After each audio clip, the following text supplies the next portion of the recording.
అస్మద్ గురుభ్యో నమః. ఆంజనేయ స్వామివారి దివ్యపద్మాలకు నమస్కారం చేసుకుంటూ వీడియోలోకి వెళ్ళిపోదాం.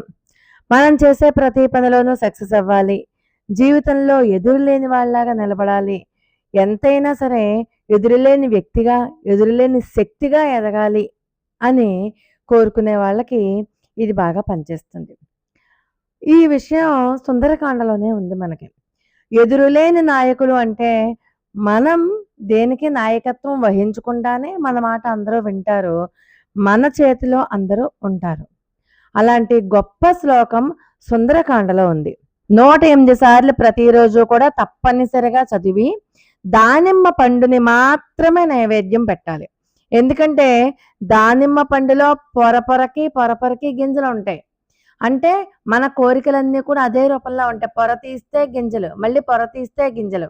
అందుకనే దానిమ్మ పండు అంటే ఆంజనేయ స్వామికి చాలా ఇష్టం. అది గనక నివేదన చేస్తే 108 సార్లు చదువుకోవాలి. ఆంజనేయ స్వామి ఆలయంలో మంగళ శని వారాలలో పూజలు చేయించుకోండి, అర్చన చేయించుకోండి. కుదిరిన వారాలలో, కుదరలేదనుకోండి కనీసం మంగళ శని వారాలలో ఆంజనేయ స్వామి ఆలయంలో ప్రదక్షిణ చేయండి.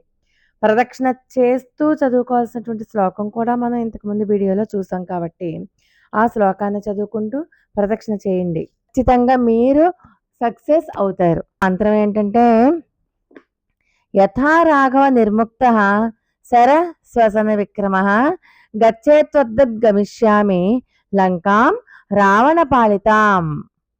అంటే శ్రీరాముడు ప్రయోగించిన బాణంలా, అంటే ఈ శ్లోకాన్ని ఎవరైతే చదువుతారో వాళ్ళు శ్రీరాముడు ప్రయోగించిన బాణంలా గమ్యాన్ని చేరుతుంది. శ్రీరాముడు ఒకసారి బాణం ప్రయోగించాడు అంటే ఖచ్చితంగా గమ్యాన్ని చేరు తీరవలసిందే.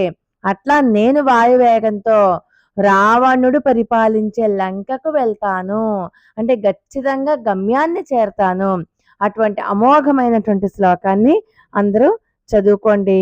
ఖచ్చితంగా అంటే ఖచ్చితంగా శక్తి పుంజుకుని ఎదురులేని వ్యక్తిగా ఎదురులేని శక్తిగా ఎదగడం ఖాయం. లోకా సమస్త సుఖినో భవంతు. మరి ఒక అద్భుతమైన వీడియోతో మళ్ళీ కలుసుకుందాం. అంతవరకు నమస్కారం.